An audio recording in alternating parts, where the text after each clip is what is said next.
কনসার্টে হাসানের গায়ে বোতল ছোড়া নিয়ে মুখ খুললেন সহকর্মীরা, বললেন শিল্পী নয়, শিল্পের গায়ে ছোড়া হয়েছে। কোনোভাবেই সমর্থনযোগ্য না এবং এটার জন্য সত্যি কথা আমি ব্যক্তিগতভাবে তীব্র ক্ষোভ জানাচ্ছি এবং নিন্দা প্রকাশ করছি। 22 বছর পর চলচ্চিত্রের গানে ফিরলেন পথিক নবী। দীর্ঘ ক্যারিয়ারে জুটি হয়ে প্রথমবার ওটিটিতে আসছেন আফজাল হোসেন আফসানা মিমি। শিল্পকলা একাডেমিতে চলছে একাল সেকালের চলচ্চিত্র নিয়ে উৎসব। এখন তার নতুন হলগুলোতে এইসব ছবি ছাড়বেন, এটাই স্বাভাবিক। তো এর জন্য মনে হচ্ছে এটা একটা ভালো উদ্যোগ। এই কাল এবং সে কালে যে মানুষরা তাদের যে সংস্কৃতি ছিল, তারা যেভাবে করে মুভি দেখতো, সেই বিষয়গুলো এখনকার প্রজন্মের সাথে দিয়ে দেওয়া। দর্শক সবাইকে আমন্ত্রণ। শুরু করছি Walkar footwear presents showbiz and style 24 এর আয়োজন। দেশ বিদেশের বিনোদনের নানা খবর সাথে নিয়ে আছি আমি শাহরিন জেবিন। জুলাই গণঅভ্যুত্থান দিবস উপলক্ষে আয়োজিত কনসার্টে ব্যান্ড তারকা হাসানের গায়ে বোতল ছোড়া নিয়ে মুখ খুললেন শিল্পীরা। তাদের মতে শিল্পীর গায়ে নয়, শিল্পের গায়ে ছোড়া হয়েছে। কনসার্টে শিল্পীদের নিরাপত্তা নিয়ে প্রশ্ন তুলে ওয়ারফেজ ব্যান্ডের টিপু আর সঙ্গীত শিল্পী পথিক নবী বলেন, এমন ঘটনায় শঙ্কিত তারা। মঞ্চে 90 দশকের জনপ্রিয় শিল্পী, গানের সুরে যেখানে এ প্রজন্মের দর্শকদের আন্দোলিত করার কথা, সেখানে অপ্রত্যাশিতভাবে হতে হয়েছে অপমানিত।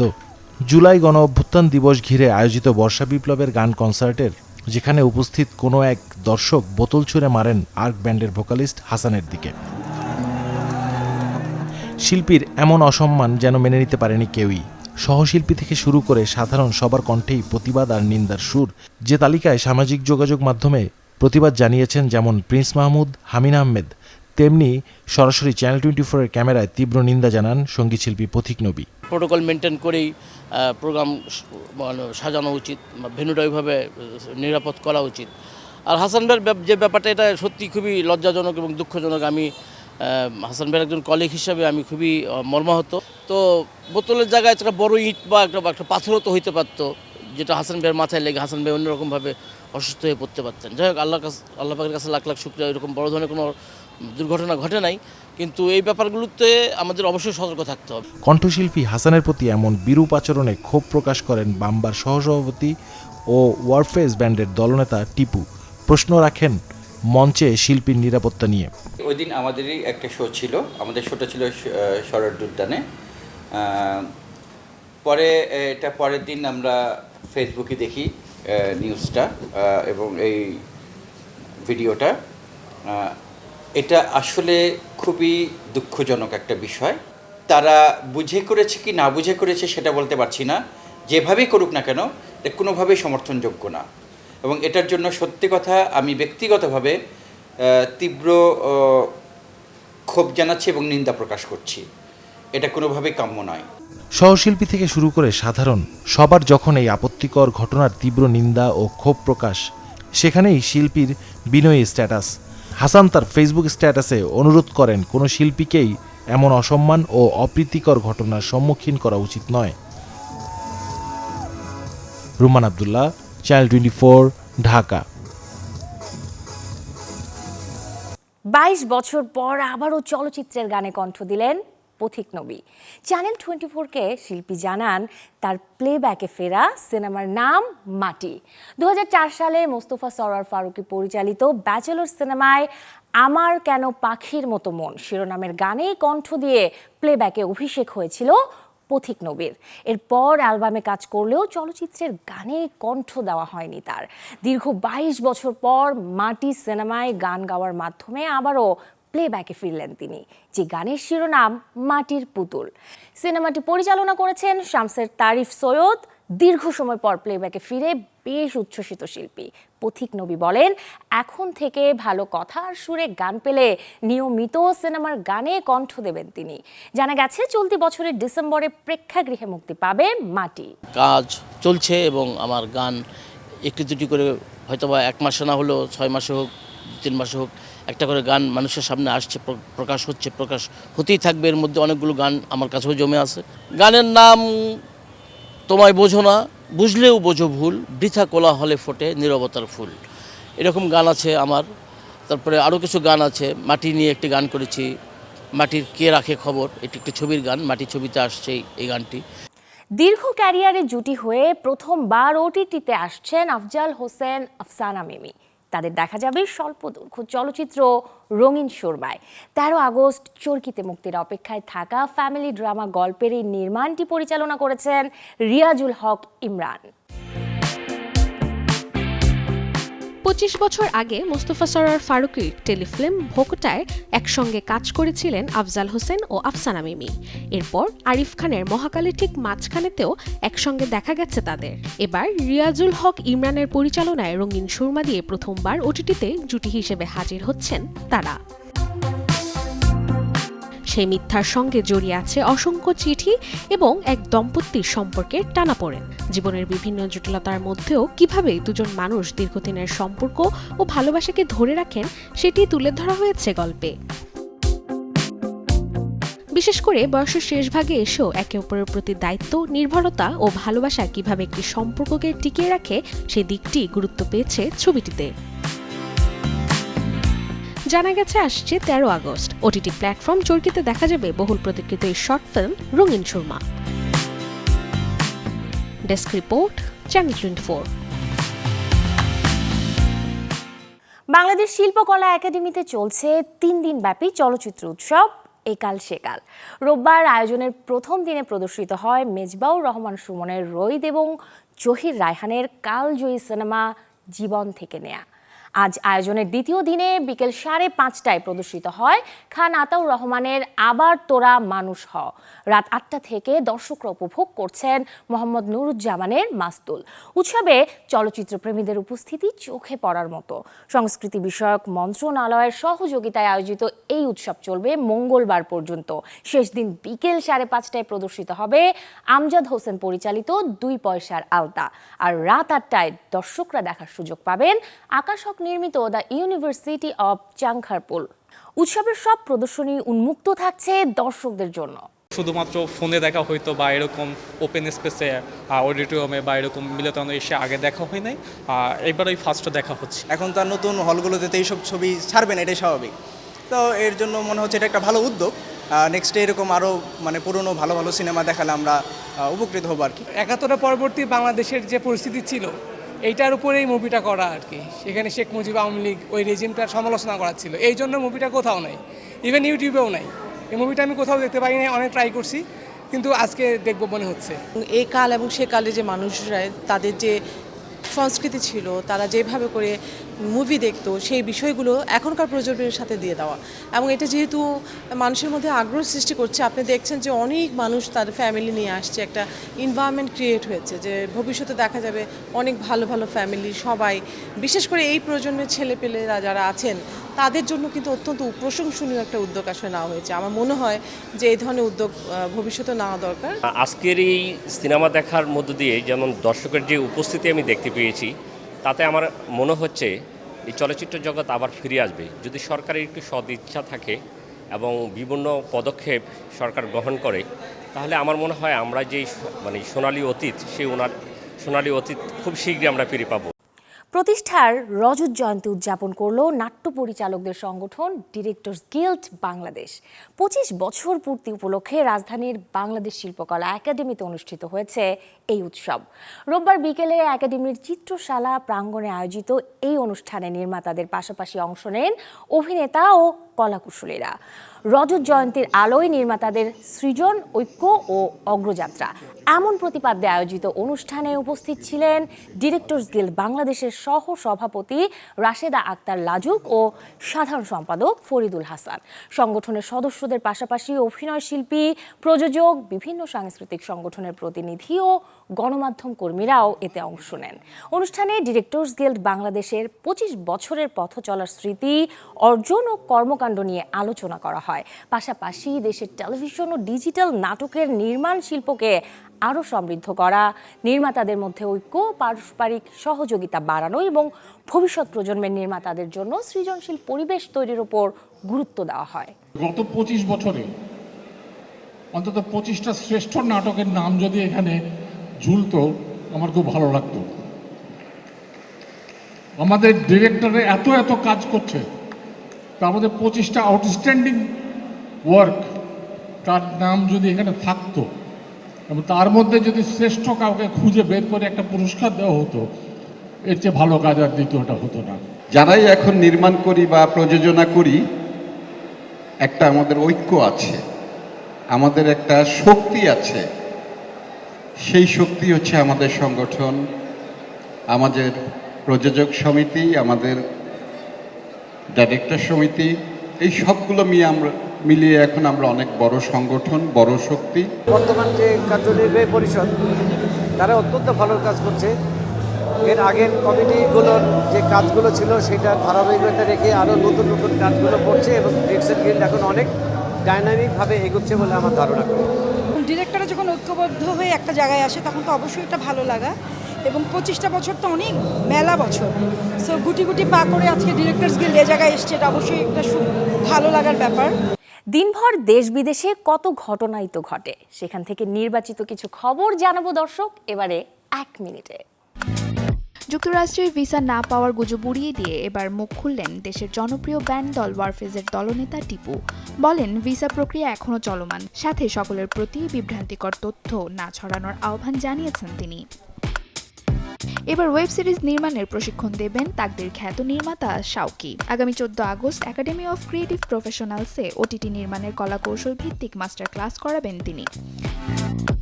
বন্ধুত্বের নতুন গান বন্ধুপ্রিয় নিয়ে আসছেন দেশের 2 জনপ্রিয় সঙ্গীত শিল্পী কণা ও এলিটা। গানের কথা লিখেছেন নন্দিত নির্মাতা ও গীতিকবি সোহেল আরমান। অপারেশন থিয়েটারে অস্ত্রোপচারকালীন সময়ে চিকিৎসক ও পুরো মেডিকেল টিমের জন্য খালি গলায় ক্লাসিক গান গাইলেন সোনু নিগম। ব্যথার সঙ্গে লড়াই করার ফাঁকেই তৈরি করলেন এই সুরের আবেশ। হলিউডের আলোচিত থ্রিলার ক্রলের নতুন সিকুয়ালে পর্দায় হাজির হতে চলেছেন মার্কিন অভিনেত্রী এমিলি রাড। সিনেমাটিতে আরও অভিনয় করেছেন স্ক্রিম ও বুকস্মার্ট খ্যাত ম্যাসন গুডিং। প্রথমবার একসাথে দেখা যাবে বলিউডের 2 অভিনেত্রী রবিনা ট্যান্ডন ও পরিণীতি চোপড়াকে। দুজনেই হাজির হবেন বলিউডের দর্শকপ্রিয় কমেডি মুভি মালামাল উইকলি 2-তে, যার প্রথম কিস্তি দর্শক দেখেছিল 2006 সালে। 2 দশক আগের এই ছবিটিকে নতুন করে নতুন গল্পে নির্মাণের ঘোষণা দিয়েছেন নির্মাতা অমিত যোশী। এবারের গল্পেও থাকছেন অভিনেতা পরেশ রাওয়াল। রবিনা ট্যান্ডন ও পরিণীতি চোপড়ার সাথে নতুন করে যুক্ত হতে পারেন নানা পাটেকর, শ্রেয়াস তালপারে ও রাজপাল ইয়াদব।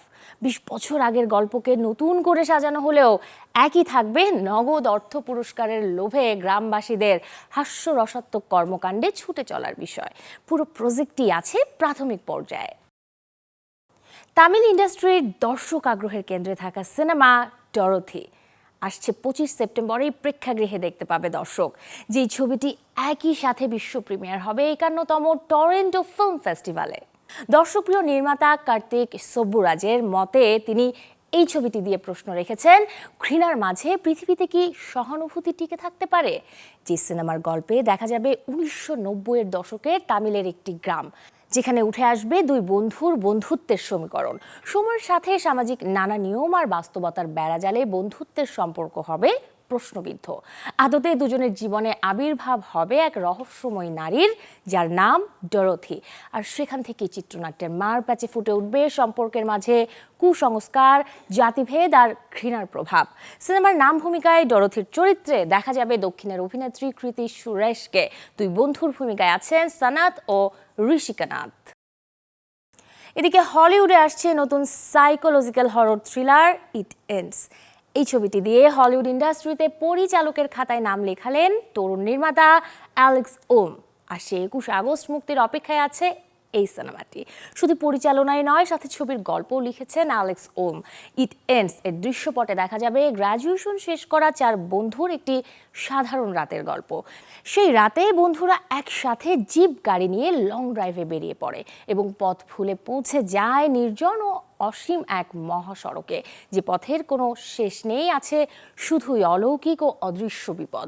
এই পরিস্থিতিতে 4 বন্ধুর অস্তিত্বের লড়াই আর বেঁচে থাকার এক রুদ্ধশ্বাস অভিজ্ঞতা ঘিরে এগিয়েছে সিনেমার চিত্রনাট্য, যার প্রধান চরিত্রে অভিনয় করেছেন Finneas ইয়ন, Akira Jackson, Noah Toth এবং মিশেল কোল।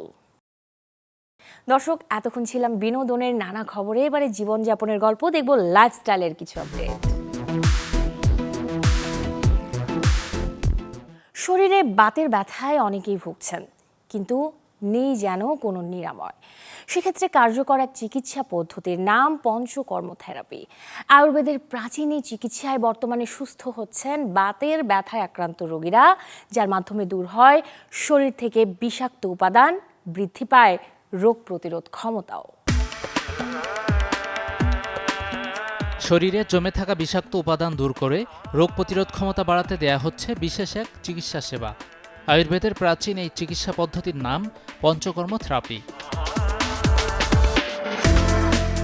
মানসিক চাপ ও ক্লান্তি দূর করার পাশাপাশি বাত, পিত্ত ও কফের ভারসাম্য ফেরাতে এবং হজম শক্তি আর বিপাক প্রক্রিয়া উন্নত করতে ভূমিকা রাখে এই থেরাপি। পঞ্চকর্ম থেরাপির অন্যতম একটি গুরুত্বপূর্ণ পার্ট হচ্ছে ফর্মেন্টেশন থেরাপি। এই থেরাপির মাধ্যমে শরীর থেকে ঘাম বের হয়ে যায় এবং ব্যথা অনেকাংশেই কমে আসে, সেটি মূলত এখানে চলছে। অনেক স্ট্রোকের পেশেন্ট থাকে, ওনাদের কমপ্লিকেশন থাকে, এই ধরনের কেসে যাদের মাসকুলার স্টিফনেস বা এই ধরনের থাকে, তাদের জন্য কিন্তু পঞ্চকর্ম খুব ভালো প্লে রোল করে। ইভেন দো আমরা দেখেছি যে অনেক পেশেন্ট ধরেন তার গাইনোকোলজিক্যাল প্রবলেম আছে, তাদের জন্য কিন্তু পঞ্চকর্ম খুবই হেল্পফুল। অনেক সময় যারা অ্যাংজাইটি বা ডিপ্রেশন এই ধরনের কেস থাকে, তাদের জন্য আমরা পঞ্চকর্মের ব্যবস্থা আছে আমাদের। শিরোধারা বা শিরোবস্তি খুবই হেল্পফুল। রাজধানীর সরকারি ইউনানি ও আয়ুর্বেদ মেডিকেল কলেজ ও হাসপাতালে মিলছে বিশেষ এই থেরাপি। পঞ্চকর্ম থেরাপি হয় মূলত 5টি মূল প্রক্রিয়ায়। রোগীর শারীরিক অবস্থা বুঝেই তবে চিকিৎসক সিদ্ধান্ত নেন কতটি থেরাপি প্রয়োজন তার। রোগীর ইচ্ছে মতো নেওয়া যাবে না এই সেবা। প্রি অপারেটিভ প্রসিডিউরে যেমন আমরা রোগীদেরকে প্রথমে 5 দিন 7 দিন আমরা দীপন পাচন ডাইজেস্টিভ ওষুধ দিই, তারপরে স্নেহন সেদন করাই অর্থাৎ ওলিয়েশন এবং ফোমেন্টেশন, বমন আমরা ইনিমা করাই, তারপরে বিরেচন বা পার্গেশন করাই, রেকটালি আমরা ওষুধ অ্যাডমিনিস্টার করি যেটাকে বস্তি বলা হয়, ব্লাড লিটিং করি আমরা যেটাকে রক্তমুক্ষণ বলা হয়, আর নেজাল ইনস্টিলেশন নাক দিয়েও আমরা ওষুধ কিন্তু পুশ করাই। এই প্রত্যেকটাই কিন্তু খুবই সেন্সিটিভ এবং এটা এক্সপার্ট হ্যান্ডে এবং পড়াশোনা না করে যদি কেউ ঢালাওভাবে করতে চান তাহলে এটা রোগীর কিন্তু মারাত্মক ক্ষতি হয়ে যেতে পারে। আমরা এটা ডক্টররা রোগীর রোগ অনুযায়ী, ডায়াগনোসিস অনুযায়ী আমরাই নির্ধারণ করি যে তার জন্য এখন কোন প্রক্রিয়াটা অ্যাপ্লিকেবল। সেইটা ইন অ্যাভারেজ এই প্রক্রিয়াটা কমপ্লিট করতে ম্যাক্সিমাম আমাদের 7 to 14 ডেজ, কারো 28 ডেজও লাগতে পারে। তো কমপ্লিটলি যদি আমরা এই কাজটা করি এবং সাথে যদি আমরা ট্রিটমেন্ট দিই তাহলে কিন্তু এটা খুব ভালো কাজ করে। পঞ্চকর্ম থেরাপির মূল প্রক্রিয়া শেষ হতে সময় লাগতে পারে 7 থেকে 15 দিন। যত্রতত্র এই সেবা না নেওয়ার পরামর্শ বিশেষজ্ঞ চিকিৎসকের। অভিজ্ঞ চিকিৎসক ছাড়া পঞ্চকর্ম থেরাপি নিলে হতে পারে ত্বকের ক্ষতি। তাপমাত্রা নিয়ন্ত্রণ করতে না পারলে পুড়ে যেতে পারে শরীর। গাজী আনিস, চ্যানেল 24, ঢাকা। ঠোঁটের কালচে ভাব দূর করতে কত কি না করা হয়, তবু যেন কোনো ফল মেলে না। পিগমেন্টেড লিপসের কেয়ারে জন্য হতে হবে সচেতন, যত্রতত্র প্রসাধনী ব্যবহার করা যাবে না। কি বলছেন এই বিষয়ে বিশেষজ্ঞ? দর্শক চলুন জেনে আসি তার আদ্যপান্ত। একটা হচ্ছে যে আমরা কিছু টপিক্যাল ক্রিম দেই, যদিও ক্রিম খুব একটা ভালো কাজ করে না, কারণ লিপসে আমরা চামড়াটা এত পাতলা থাকে, এটা মিউকাজাল এরিয়া। সো এখানে যদি আমরা কোনো স্ট্রং ক্রিম দিই ঠোঁট কিন্তু পুড়ে যাবে। সো ক্রিম আপনি নিজে নিজে ব্যবহার করা ঠিক না। একটা হচ্ছে যে পিঙ্ক ফিলার ইউজ করা হয়। তো পিঙ্ক ফিলার হচ্ছে একদম প্রিফিল্ড সিরিঞ্জে পাওয়া যায়। এটা পেশেন্টের ঠোঁটে একটা নির্দিষ্ট ডোজে, নির্দিষ্ট টাইমে বা নির্দিষ্ট সেশনে আমরা এটা করি, এটার আউটকাম খুব ভালো। আর এছাড়াও দেখা যায় যে আমাদের দেশের স্কিনে পিকো লেজার যদি করা হয় তাহলে কিন্তু ঠোঁটের দেখা যায় ডার্ক পিগমেন্টেশনে চলে যায়, ঠোঁটটা অনেকটা মানে পিঙ্কিশ হয়, আর তার ডিজায়ার যেটা সেটা চাচ্ছে। আর আরেকটা যেটা করা হয় সেটা হচ্ছে ফ্র্যাকশনাল লেজার। ফ্র্যাকশনাল লেজারে দুইটা জিনিস, অনেকে ঠোঁট থাকে যে খুব রাফ থাকে, ফেটে ফেটে যায়, গ্লিসারিন কিংবা বেসদিন ইউজ করে ভালো হচ্ছে না, তো সেই ক্ষেত্রে দেখা যায় যে ফ্র্যাকশনাল লেজার খুব ভালো কাজ করে। আর শুধু যদি পিগমেন্টের ব্যাপার হয় যে না ঠোঁটটা অনেক কালো, একটু মানে পিঙ্কিশ চাচ্ছে, সেই ক্ষেত্রে কিন্তু আমরা পিকো লেজারটা অনেক বেশি ইউজ করে থাকি। তো সুতরাং আপনারা নিজে নিজে ক্রিম ইউজ করলে কিন্তু অনেক সময় দেখা যায় ঠোঁটের ক্ষতি হয়, ঠোঁটের চামড়া উঠে যায়, বড় ক্ষতির কারণ হতে পারে। তো এই ধরনের ডিজায়ার যদি থাকে অবশ্যই আপনারা একজন কসমেটিক সার্জন কিংবা অ্যাস্থেটোলজিস্টের পরামর্শ নেবেন যারা এটা রেগুলার প্র্যাকটিস করেন। প্রথম এশিয়ান নাগরিক হিসেবে যেই শিল্পীর ছবি ঘুরেছে আমেরিকা, ইউরোপে, তিনি শেষ পর্যন্ত নড়াইলে ফিরে এসে ক্যানভাসে আঁকলেন সেই মানুষদের যাদের হাতে লাঙল, গায়ে মাটি আর পেশিতে যেন পুরো বাংলাদেশের গল্প। তিনি SM সুলতান। বরেণ্য এই শিল্পীর আজ 103তম জন্মবার্ষিকী। আজকাল হয়তো অনেকের পছন্দ হয় কি না জানি না যে আবার কৃষকদের জীবনটা ছবির সাবজেক্ট হতে পারে কিংবা বিষয়বস্তু হতে পারে। এই একটা উত্তরেই যেন লুকিয়ে আছে এস এম সুলতানের পুরো গল্প। নড়াইলের মাছিন্দিয়া গ্রামের এক ছেলে শেখ মোহাম্মদ সুলতান। বাড়ির মানুষ আদর করে ডাকতেন লাল মিয়া। বাবা ছিলেন রাজমিস্ত্রি, তাই ছোটবেলায় লাল মিয়ার স্কুলটা ছিল খাতা কলমের পাশাপাশি ইট, বালি আর মানুষের ঘাম। বাবার সঙ্গে কাজে যেতে যেতে তার চোখ আটকে যেত মানুষের শরীর আর শ্রমে, আর সেই দেখাই একদিন রংতুলিতে গল্প বলতে শুরু করে। একসময় নড়াইলের সেই তরুণ শিল্পীর ছবি গেল নিউ ইয়র্ক, ওয়াশিংটন, শিকাগো আর লন্ডনে। নাম ছড়িয়ে পড়ছে পৃথিবীর এ প্রান্ত থেকে ও প্রান্তে, কিন্তু শিল্পীর মন পড়ে থাকে চিত্রা নদীর পাড়ে। গ্রামের মানুষ, চিত্রা নদী, পশু পাখি, এদের নিয়েই তার পৃথিবী। আর ক্যানভাসে কৃষকের মাটি আর ঘামে দেশের গল্প। 1976 সালে ঢাকায় হলো তার প্রথম একক প্রদর্শনী। এরপর 21 পদক, স্বাধীনতা পুরস্কার, সম্মান এসেছে অনেক, কিন্তু সুলতান পুরস্কারের চেয়ে মানুষকেই আঁকড়েছিলেন বেশি। আজ সেই লাল মিয়ার জন্মদিন। 103 বছর পরও তার ছবির কৃষকরা যেন মাঠ থেকে মনে করিয়ে দিচ্ছে, ক্যানভাসে রং শুকিয়ে যায়, কিন্তু মানুষের গল্প কখনো শুকায় না। শরীফুল হক, চ্যানেল 24। সৌন্দর্যের বিশ্ব প্রতিযোগিতার 75তম আসরে বাংলাদেশের প্রতিনিধিত্ব করছেন মিস ওয়ার্ল্ড বাংলাদেশ 2026 সামাঞ্জের সাইদ। রবিবার ভিয়েতনামের রাজধানী হানয়ে পৌঁছেই লাল সবুজের পতাকা হাতে অন্যান্য দেশের প্রতিযোগীদের সাথে শুভ সূচনা করেন তিনি। গেল 11 জুলাই মিস ওয়ার্ল্ড বাংলাদেশ 2026-এর মুকুট অর্জন করেন 24 বছর বয়সী এই তরুণী। দেশের অন্যতম প্রাইভেট বিশ্ববিদ্যালয় নর্থ সাউথ থেকে বায়োকেমিস্ট্রি ও বায়োটেকনোলজিতে স্নাতক সম্পন্ন করেছেন সামাঞ্জা সাইদ। পড়াশোনার পাশাপাশি ছোটবেলা থেকেই তিনি নাচ, গান ও খেলাধুলার সাথেই যুক্ত ছিলেন। বিশ্ব মঞ্চে নিজেকে আত্মবিশ্বাসী রাখতে বিশেষ গ্রুমিং ও আন্তর্জাতিক উপস্থাপনাতেও হয়ে উঠেছেন পারদর্শী। এবছর 120টিরও বেশি দেশের সুন্দরীদের অংশগ্রহণের মাধ্যমে উদযাপিত হচ্ছে মিস ওয়ার্ল্ড আসরের গোল্ডেন জুবলি। দীর্ঘ প্রতিযোগিতা শেষে আসছে 5 সেপ্টেম্বর ভিয়েতনামের হো চি মিন সিটিতে বসবে এর জমকালো গ্র্যান্ড ফিনালে, যেখানে বিজয়ের মাথায় মুকুট তুলে দেবেন 2025 সালের মিস ওয়ার্ল্ড থাইল্যান্ডের অপা ল সুজাতা চুয়াংশ্রী। দর্শক, এই ছিল আজকের Walkar footwear presents showbiz and style 24 এর আয়োজনে। বিনোদন ও লাইফস্টাইলের সব খবর জানতে ভিজিট করুন আমাদের ফেসবুক পেজ এবং ইউটিউব চ্যানেলে। কাল ঠিক একই সময়ে আবারও দেখা হবে। সেই পর্যন্ত সবাই ভালো থাকুন, আর দর্শক অবশ্যই চ্যানেল 24 এর সাথেই থাকুন।